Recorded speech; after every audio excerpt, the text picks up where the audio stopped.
జగన్మోహన్ రెడ్డి గారు లాంటి సత్యవాదిని లోక విరోధం చేయాలని మీరు ప్రయత్నం చేస్తున్నారు. ఆయన ఎప్పుడూ అబద్ధాలు చెప్పడు, సాధ్యాసాధ్యాలని నిజాలే చెప్తాడు. మీలాగా రైతులను మభ్యపెట్టి 1000 ఎకరాలు స్కీమ్ అని చెప్పి ఒక స్కామ్లోకి రైతులను లాగి మోసపూరితమైన ఆలోచనలు చెప్పి ఎకరాల్లో భూమిని తీసుకొని గజాల్లో ఇస్తా రైతులను నెట్టేట ముంచడం కదా ఇది. నిజంగా నీకు చిత్తశుద్ధి ఉంటే ఏ ఊరైనా గట్టు, ఎక్కడైనా గట్టు. ఊరు కడితే రైతులు వాళ్ళ ప్లాట్లు వాళ్ళు రియల్ ఎస్టేట్ వాళ్ళు చేసుకుంటారు, వాళ్ళు లాభపడతారు.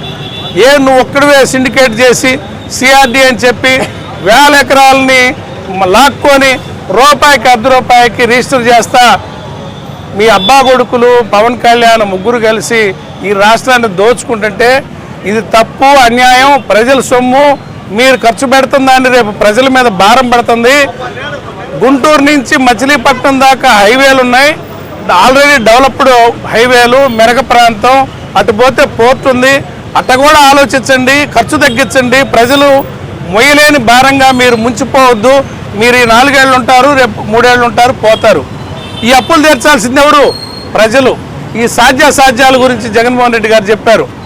నిజంగా మీరు గుండె మీద చేసుకొని చెప్పండి, 2 లక్షల కోట్ల రూపాయలు మీరు ఖర్చు పెట్టగలిగిందేనా? 7 సంవత్సరాల్లో మీరు ఖర్చు పెట్టింది 8,000 కోట్లు అయితే దాంట్లో 4,000 కోట్లు స్వాహా చేసి మళ్ళీ కాంట్రాక్టర్లకి ఇచ్చి వెనక్కి తీసుకున్నాయి. మీరు నిజంగా ఖర్చు పెట్టింది 4-5 వేల కోట్ల కంటే ఎక్కువ లేదు. 7 సంవత్సరాల్లో 5,000 కోట్లు ఖర్చు పెట్టి 2 లక్షల కోట్లు ఎప్పుడు ఖర్చు పెట్టాలా? ఎప్పుడు ప్లాట్లు ఇవ్వాలా? 2 లక్షల కోట్లు కూడా రోడ్లకి, కాలువలకి, కరెంటుకి, ఇటువంటి సదుపాయాలకే 2 లక్షల కోట్లు. ఇక మీరు రైతులకు ప్లాట్లు ఇచ్చేది ఎప్పుడు? మేము ఒక్కసారి ప్రజలందరూ కూడా ఆలోచించాలా.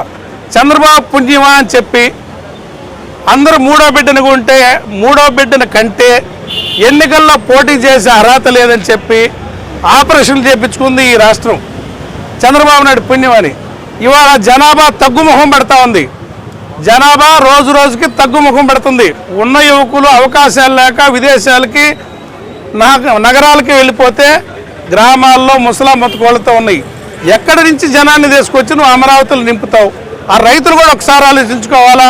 లేదా ఆశపడి అమరావతిలో స్థలం కొనుక్కునే ఆశపరులు కూడా ఒకసారి ఆలోచించుకోండి. ఆ ఊరు పెరిగే అవకాశమే లేదు.